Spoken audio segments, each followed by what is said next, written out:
Continuando con la agenda, nos corresponde revisar ahora las características del protocolo DNP3. Es así que nosotros vamos a revisar las principales características de este protocolo, comparándolo con otros protocolos de tipo industrial. A propósito, hay que anotar que la principal o la aplicación del protocolo era para emplearlo en empresas públicas, como son empresas de agua potable, de gas, y lo que nos compete, empresas eléctricas también. Entonces, eso lo hace que sus características no estén un poco dirigidas para este tipo de aplicaciones. No obstante, también se lo puede utilizar como protocolo industrial porque tiene mucho de los otros protocolos industriales, ¿no? Como por ejemplo Modbus, ¿sí? Lo podemos comparar con Modbus, su arquitectura básica es similar, pero bueno, vamos avanzando y conforme lo tratemos vamos a ver las diferencias con otros protocolos industriales. Bueno, en primer lugar podríamos indicar que el protocolo de comunicaciones es abierto y no propietario. En este punto nosotros podríamos indicar, ¿no?, que en primer término fue basado en el en estándares IEC, como el 60870, pero luego fue controladas, ¿no?, las especificaciones por un grupo de usuarios DNP, y este grupo es abierto. De hecho, si ustedes van a la página que se ve aquí, podrían descargarse prácticamente todas las especificaciones del protocolo sin restricción, ¿no? Entonces eso permite que cualquier fabricante pueda implementar este protocolo en sus equipos.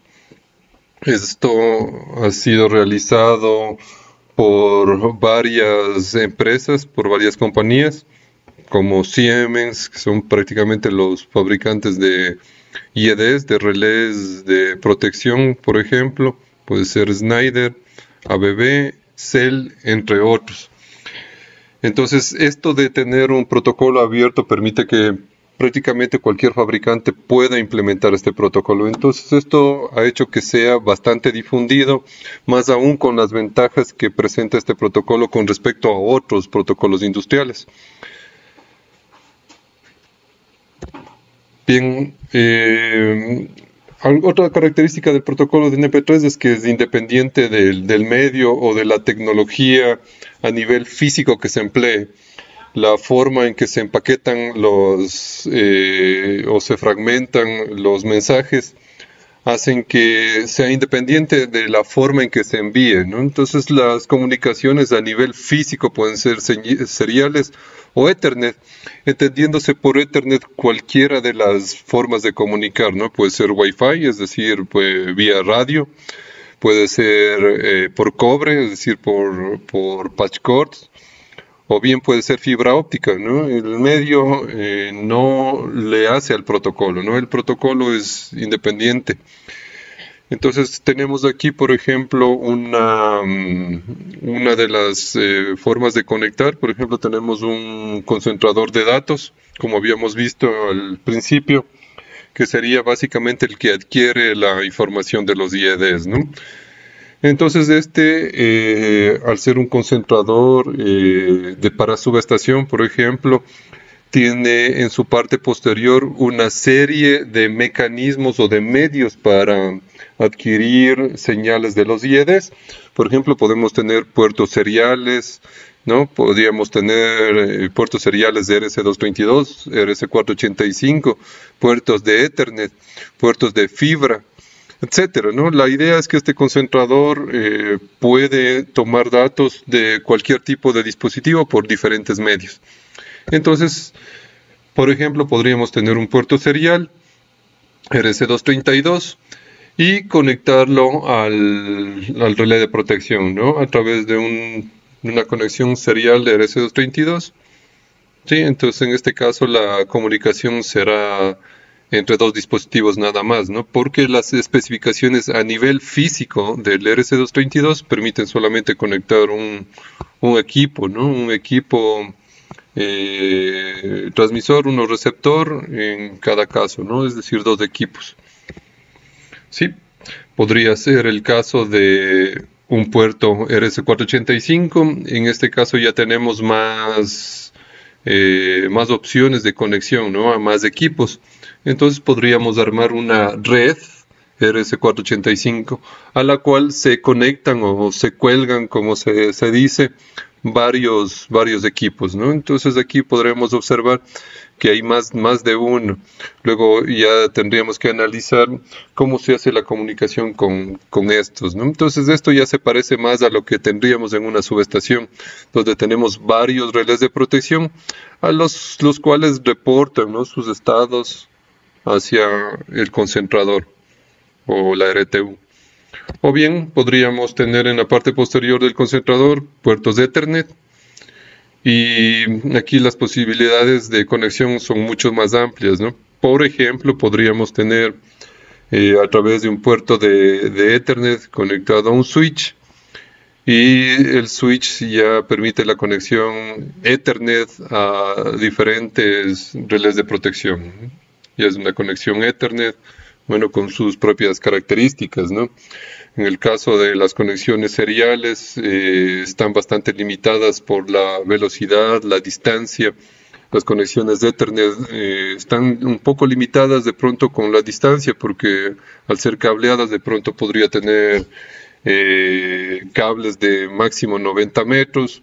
Para el ámbito de las subestaciones están bien, pero puede ser el caso de que se necesite unas conexiones a nivel de distribución, por ejemplo, en donde tenemos un reconectador que está en medio de la ciudad, y ahí sí ya no cabe conectar a través de cables de cobre, ¿no? Sino que ahí necesitaríamos fibra óptica. Si el reconectador, por ejemplo, no va a ser movido a otra posición, va a ser fijo en ese punto, entonces una conexión de fibra óptica está bien. Pero sin embargo, a veces como la red cambia, ustedes saben, la red se modifica con el tiempo, ¿no? El número de usuarios aumenta, es un proceso dinámico, y qué sé yo, unos meses después o un año después, 2 años después, yo necesito reubicar el reconectador o el seccionalizador de ese punto, y en ese caso la fibra óptica de pronto estarle moviendo de un punto a otro ya no es tan conveniente. Ahí tal vez lo más aconsejable sería utilizar equipos de radio, que simplemente hay que redirigirlos, apuntarlos a la nueva posición, y se les puede mover, ¿no? De una manera más fácil. Entonces eso se puede lograr a través de Ethernet. Bien, entonces esa es la ventaja, ¿no? El DNP3 es independiente del medio a nivel físico, ¿sí? Como vemos, hay diferentes mecanismos o formas de conectar. Otra característica del protocolo DNP3 es que tiene la arquitectura maestro-esclavo. Como habíamos visto, vamos a tener en una subestación un equipo concentrador y un IED o relé de protección, en donde el concentrador de datos lo podríamos llamar maestro o máster, y el relé de protección lo podríamos llamar como esclavo o slave, ¿no? Entonces la comunicación en este sentido, en la mayor parte de los casos, la inicia el maestro a través de un tipo de mensajes que se denomina petición, ¿no? Si yo necesito datos del esclavo, del IED, el maestro lo que tiene que hacer es pedirlos. Entonces realiza la petición al esclavo correspondiente. Como ya vimos, no necesariamente es uno, pueden ser varios esclavos. Pide al esclavo datos y el esclavo contesta, ¿no? ¿Con qué? Con una respuesta. Entonces devuelve los datos al maestro. Entonces esta es la arquitectura maestro-esclavo, ¿no? O cliente-servidor también, que sería un término genérico de esta arquitectura. ¿Sí? Entonces esa es la manera clásica de pedir datos, ¿no? La mayoría de protocolos industriales utilizan esta arquitectura. Modbus la utiliza, DNP la utiliza, Profibus también la utiliza. Entonces es una arquitectura que ha funcionado bastante bien, ¿no? Por eso aquí también se la emplea. Entonces, este intercambio de datos entre el maestro y el esclavo está compuesto de dos partes, ¿no? Por un lado tenemos la petición, que es la forma en que la RTU pide datos al IED, y el IED responde justamente con una respuesta, ¿no? Un mensaje denominado respuesta o answer, ¿no? Las dos, petición y respuesta, conforman lo que se denomina una encuesta, ¿no? O pooling. Entonces, la forma en que un maestro obtiene datos de un esclavo es en general mediante encuestas o como se denomina poleo, ¿no? A través de pooling. Entonces, el maestro encuesta esclavo por esclavo, ¿no? Si tengo 10 esclavos, 10 IEDs, 10 relés en una subestación, el maestro tiene que hacer encuestas uno por uno, ¿no? Entonces va encuestando, pidiendo datos a cada uno de ellos, hasta que actualiza su buffer interno con los estados de todos los equipos, ¿no? Entonces, esta es la forma clásica de pedir datos. Como veremos luego, esta forma de intercambio de datos se llama o se denomina un método de comunicaciones desbalanceado, como ya lo trataremos luego, ¿no? Bueno, como les indicaba, ¿no? Las redes ya pueden albergar varios relés de protección, ¿sí? Varios IEDs, que comunican los datos a un único concentrador, ¿no? A un solo maestro. Entonces, la forma en que el concentrador pide datos a cada uno de ellos o identifica a cada uno de los esclavos es a través de un número, ¿no? Un identificador, un ID que se llama, que es diferente para cada uno de los equipos, ¿no? Entonces, en este caso, el maestro, el concentrador de datos o RTU, tiene el identificador número 1. Este identificador es único, ¿no? Todos los equipos conectados a una misma red tienen identificadores diferentes, ¿no? Entonces, cuando el maestro, la RTU, quiere datos de este relé, entonces pide datos al equipo número 2, ¿no? Al que tiene la identificación número 2. Si por el contrario yo necesito datos del segundo equipo, yo pido datos al equipo con identificación 3, ¿no? Y este equipo devuelve los datos al maestro, que en este caso tiene identificación 1. Aquí yo le he puesto identificación 1, pero en realidad el concentrador de datos puede tener prácticamente cualquier ID, ¿no? Como vemos aquí, el protocolo de DNP3 puede direccionar a más de 65.000 dispositivos, es decir, puede haber más de 65.000 IDs diferentes. Esto es porque el direccionamiento en el protocolo de DNP3 es a 16 bits. Con 16 bits nosotros podríamos tener 65.536 direcciones diferentes, ¿no? Desde 0 hasta 65.535 sería el ID más alto, ¿no? Nosotros podríamos indicar, ¿no? Que en realidad el ID o la dirección del esclavo más alta es la 65.534. Pero ¿qué pasa con la siguiente, ¿no? La 65.535, que sería la combinación más alta de estos 16 bits? Cuando todos los 16 bits tengan 1, el número sería el que les hablo, ¿no? El 65.535. Esa dirección está reservada, esa dirección es utilizada por el concentrador de datos cuando envía un mensaje de tipo broadcast o de difusión. Sí, normalmente las peticiones se las hace equipo por equipo, ¿no? Pero existe un tipo de mensaje que se llama de difusión o broadcast, en el que el concentrador puede enviar datos a todos los dispositivos. Entonces, en ese caso utiliza la dirección más alta, ¿no? 65.535. Entonces, el mensaje está dirigido a todos los esclavos. Todos los esclavos reciben ese mensaje y lo aceptan, ¿no? Por ejemplo, un caso podría ser mandar apagar todas las salidas, ¿no? En un caso crítico, digamos, hablemos en en una empresa de petróleo, yo quiero apagar completamente todas las salidas, entonces utilizo un mensaje de difusión, ¿no?, a todos los equipos y mando a apagar todo. Entonces ahí se utiliza un tipo especial de mensajes, ¿no?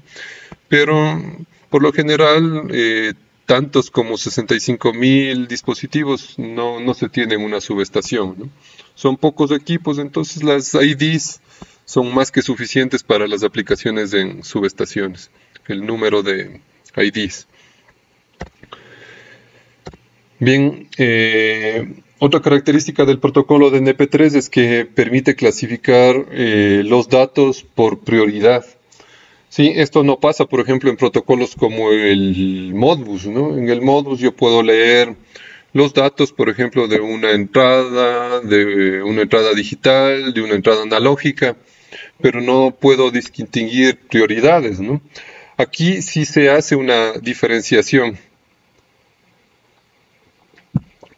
¿Cuál es la diferencia, no? Hay eventos, ¿no?, que son más críticos, ¿no?, que son de alta prioridad. Pongamos un ejemplo, ¿no? Se me ocurre que yo tengo una celda, ¿no?, que está alimentando justamente a una línea, un alimentador. Sí, entonces normalmente está cerrado, pero por una falla o por operación manual, de pronto esta celda se abre. Sí, entonces este evento de apertura de la celda es algo crítico, ¿no? Sea por operación manual o bien por algún evento de protección, una falla, por ejemplo, la celda se abrió. Entonces esto es algo muy, muy crítico y esto se transfiere al IED. El mismo que a través del protocolo DNP puede asignarle una prioridad, ¿no? Por ejemplo, a este evento yo le doy o le asigno que sea un evento de clase 1, ¿sí?, de alta prioridad. Entonces, cuando nosotros configuramos, por ejemplo, a los IEDs, los eventos, ¿no?, de entradas digitales que normalmente reportan, ¿no?, alguna condición, por ejemplo, una condición de una apertura de un seccionador, apertura de una celda, apertura de un reconectador, cambiar el estado del local remoto, etcétera. Son eventos críticos, ¿no?, y deben transmitirse con la prioridad más alta, ¿no? Es decir, son eventos de clase 1. Existen otra clase de eventos también, ¿no? Por ejemplo, imaginémonos las entradas analógicas del IED, donde, por ejemplo, yo estoy midiendo la corriente, ¿no?, que un alimentador tiene. Pero en algún momento, ¿no?, qué sé yo, en una fábrica donde tenemos motores bastante grandes, qué sé yo, arrancaron a la vez varios motores y yo tengo un evento esta vez de una elevación de la corriente, ¿no? La corriente se elevó. Sí, pero eso normalmente en el día en los alimentadores pasa, ¿no? Cada hora, cada minuto, constantemente la corriente sube y baja. A veces es necesario monitorear estos eventos, sí, pero no son de tanta prioridad como los anteriores. Entonces también esto se puede llevar al IED y reportar al sistema SCADA, pero esta vez con una prioridad más baja, ¿no? Entonces tenemos eventos de clase 2. Entonces, esto se puede hacer en el protocolo de NP3, ¿no? Darle una prioridad más alta a ciertos eventos, entonces tendrán clase 1, tendremos eventos clase 2, por ejemplo, para las variables analógicas, como generalmente se le configura. Habrá eventos sin prioridad, entonces tendrán clase 0, ¿sí? Habrá otros que tengan prioridad baja, serán de clase 3. Entonces existen esta subdivisión, digamos, ¿no?, a los eventos, ¿no? Entonces habrán eventos clase 0 sin prioridad, clase 1 de alta prioridad, 2 de prioridad media y 3 de prioridad baja. Entonces, cuando un maestro realiza encuestas a los IEDs, él puede hacer encuestas por prioridad también, ¿no? Yo puedo pedir datos de todos los objetos de clase 1, ¿no? Entonces ahí vendrán, ¿no?, los eventos digitales generalmente, pero si yo a un evento analógico también lo pongo con clase 1, también puedo traer esos datos en ese primer mensaje, ¿no? Entonces, los eventos de alta prioridad son los primeros que se transmiten. Eso no se puede hacer, por ejemplo, en el protocolo Modbus, ahí no se puede asignar prioridad. Ahí lo que se hace es, por ejemplo, una división por tipo de dato, ¿no? En el protocolo de NP3 se les llama objetos, ¿no? En cambio, en el Modbus se les llama tipo de dato, entonces habrán tipos de datos de entradas digitales, de salidas digitales, o como les llaman en Modbus, bobines, o qué sé yo, registros analógicos, pero no por clases, ¿no? Pues aquí se puede hacer esa diferenciación. Bien, habíamos hablado, ¿no?, de una forma de solicitar datos a los IEDs, que en primer término es a través de poleo, de encuesta, ¿no?, donde el concentrador, que es el maestro, ¿no?, solicita datos al relé, que es el esclavo, mediante una petición, ¿no? Realizo una petición, el esclavo me envía una respuesta, y a intercambio de datos se le denomina encuesta. Sin embargo, existe otra forma de pedir datos al esclavo, ¿no?, o de que el esclavo reporte estados al maestro. En este caso, vamos a hablar de los mensajes no solicitados. Ante un evento, el esclavo puede iniciar las comunicaciones. No necesariamente el maestro puede iniciar las comunicaciones, sino el esclavo.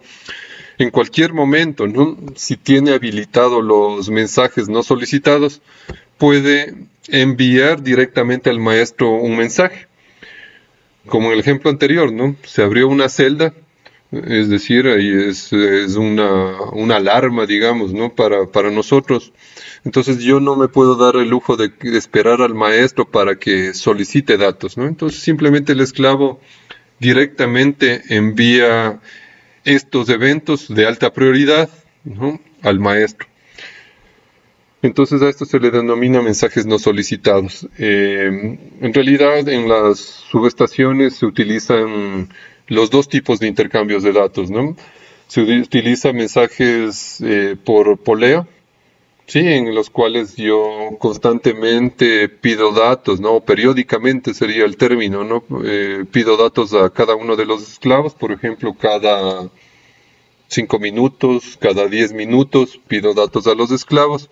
Sin embargo, los esclavos o tienen esta facultad, ¿no?, de enviar un mensaje no solicitado al maestro en la ocurrencia de algún evento. ¿Por qué se hace esto, no? Porque si yo hago poleos, ¿no?, constantemente a los esclavos, lo que hago es saturar la red, básicamente, ¿no? Entonces, si yo hago encuestas, por ejemplo, cada 5 segundos, lógicamente yo voy a tener al maestro con su buffer, con su tabla de datos de cada uno de los esclavos actualizada, ¿no?, con una latencia de 5 segundos, que es bastante aceptable. Sin embargo, al tener varios esclavos va a ser un uso bastante alto de la red. Y normalmente dentro de la red yo también utilizo, ¿no?, la red para otros fines, ¿no? Por ejemplo, para cámaras. De pronto tengo en la subestación una computadora, tengo un teléfono IP. Entonces estoy restando capacidad a la red, ¿no?, utilizando ancho de banda dentro de la red. Entonces lo más adecuado sería hacer encuestas, ¿no?, simplemente para mantener actualizada la tabla de datos de la RTU cada 10 minutos y solicitar o que el esclavo envíe datos no solicitados cada que ocurra algún evento. Bien, entonces como vemos, hay dos tipos de formas de obtener información de los esclavos, ¿no? Entonces cuando utilizamos, ¿no?, encuestas, ¿no?, es decir, el maestro hace una solicitud de datos, ¿sí? Y el maestro es quien inicia siempre la comunicación. Entonces hablamos de una comunicación desbalanceada, ¿no? Entonces aquí tenemos encuestas o pooling. Sin embargo, cuando cualquiera de los dispositivos, sea maestro o esclavo, está en la capacidad de iniciar la comunicación, hablamos de comunicación balanceada, y aquí tenemos la presencia de los mensajes no solicitados, ¿no? Entonces, en realidad aquí tenemos en nuestro medio, en las subestaciones, los dos tipos de comunicación, ¿no? Desbalanceada y balanceada también. Bien, en general, ¿no? Podríamos hablar de otras características del protocolo DNP3, por ejemplo, que se garantiza siempre la integridad de la información, ¿no? Es muy importante, ¿no? Que la información no contenga errores, porque imagínense, ¿no? El cambio de un bit en una trama de comunicaciones puede ser la diferencia, ¿no? En que yo mande a cerrar, por ejemplo, una celda, por ejemplo, o mandarle a abrir, ¿no? Si yo pongo un 1, mando a cerrar, mando un 0, mando a abrir. Entonces, eso depende básicamente de un solo bit. ¿Sí? Si cambia un bit en la trama, puedo llegar a hacer un comando erróneo, ejecutar un comando erróneo. Entonces, la información tiene que ser íntegra, ¿no? Bastante segura. Cuando ya hablemos, por ejemplo, de las capas de comunicación que utiliza este protocolo, ahí vamos a ver que se hace en varios niveles, ¿no? Un chequeo, digamos así, ¿no? Una confirmación básicamente de que la información haya llegado íntegra, ¿no? A nivel de aplicación, por ejemplo, como ya vimos, ¿no? Al enviar, por ejemplo, una solicitud, ¿no? Una solicitud de datos, una petición al IED, este responde con una respuesta justamente, ¿no? Entonces, si hay algún problema de comunicaciones, simplemente el IED no va a responder, y al no regresar esta confirmación, entonces la RTU sabrá que hay algún problema con ese IED. ¿Sí? Eso es lo que se ve a nivel macro, ¿no? Pero, sin embargo, si nosotros vamos un poco más a fondo de cómo se envían las tramas, en realidad la RTU periódicamente siempre está chequeando, ¿no? Que el canal de comunicaciones esté activo. A pesar de que yo no haga encuestas, la RTU por debajo, ¿no? En segundo plano podríamos hablar, está todo el tiempo pidiéndole al IED una confirmación de que el canal de comunicaciones esté activo. Por eso yo puedo saber, o en el centro de control pueden saber si es que algún IED salió de servicio o se desconectó de la red. Mucho antes de que la RTU haga una encuesta. Como les decía, las encuestas se hacen, por ejemplo, cada 10 minutos. Sin embargo, cuando la red se cae, enseguida yo me doy cuenta porque esto se hace todo el tiempo, ¿no? Otra de las características del protocolo DNP3 es su capacidad de poder sincronizar el tiempo a los IEDs, ¿no? Las RTUs generalmente tienen relojes internos o bases de tiempo bastante precisos, ¿no? Que se desvían unos pocos milisegundos al mes o al año, digamos, ¿no? Entonces tienen relojes bastante precisos. Y esa capacidad de mantener el tiempo bastante estable en su interior hace que sean o se puedan utilizar como bases de tiempo para los equipos que están más abajo, por ejemplo, para los IEDs. Es importante esto, ¿no? Que todos los relojes de todos los dispositivos que están en la red tengan la misma hora, ¿no? La misma fecha, la misma hora, los mismos minutos, los mismos segundos y los mismos milisegundos, ¿no? Esto es importante porque al momento de analizar una falla, por ejemplo, un evento de sobrecorriente, se necesita, ¿no? Cotejar la información de varios IEDs, ¿no? A veces pasan fallas, por ejemplo, hubo una falla en un alimentador A, por ejemplo, sin embargo en un alimentador B este se disparó y no se sabe por qué. Entonces, cuando se quiere analizar ese tipo de fallas, entonces se necesita analizar las oscilografías, y en ese caso se requiere que los dos dispositivos tengan la misma fecha, la misma hora, para analizar la ocurrencia de la falla, ¿no? Y analizar las oscilografías. Recordemos que el periodo de una señal senoidal aquí en nuestro medio, ¿no? Donde tenemos 60 Hz, es 16 milisegundos. Entonces, si se desvía el tiempo en 1 milisegundo, observen que ya es un porcentaje bastante grande, ¿no? Con relación a un ciclo de la onda.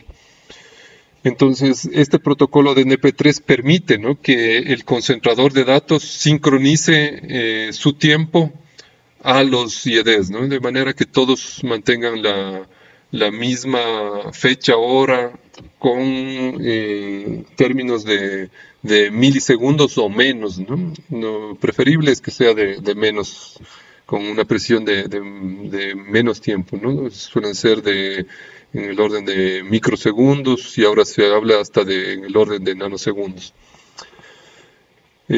Bueno, podríamos indicar que también aquí en el protocolo de NP3 se utiliza una librería de objetos. Por ejemplo, en el protocolo Modbus no se utiliza objetos, sino tipos de datos, por ejemplo, entradas digitales, salidas digitales, entradas analógicas, salidas analógicas, por ejemplo. En cambio, aquí se habla de objetos, ¿no? Entonces, luego ya hablaremos qué objetos utiliza el DNP, pero les puedo adelantar que los objetos hacen la misma relación, ¿no? Por ejemplo, yo tengo objetos de entradas digitales, entradas o salidas, perdón, digitales también, entradas analógicas, objetos justamente para hacer la sincronización de tiempo, ¿sí? Y dentro de estos objetos yo puedo tener variaciones, ¿no? Por ejemplo, yo tengo una señal analógica que puede tener un formato de 16 bits, por ejemplo, de 32 bits, con signo, sin signo. Entonces ahí se habla de las diferentes variaciones que tiene cada objeto.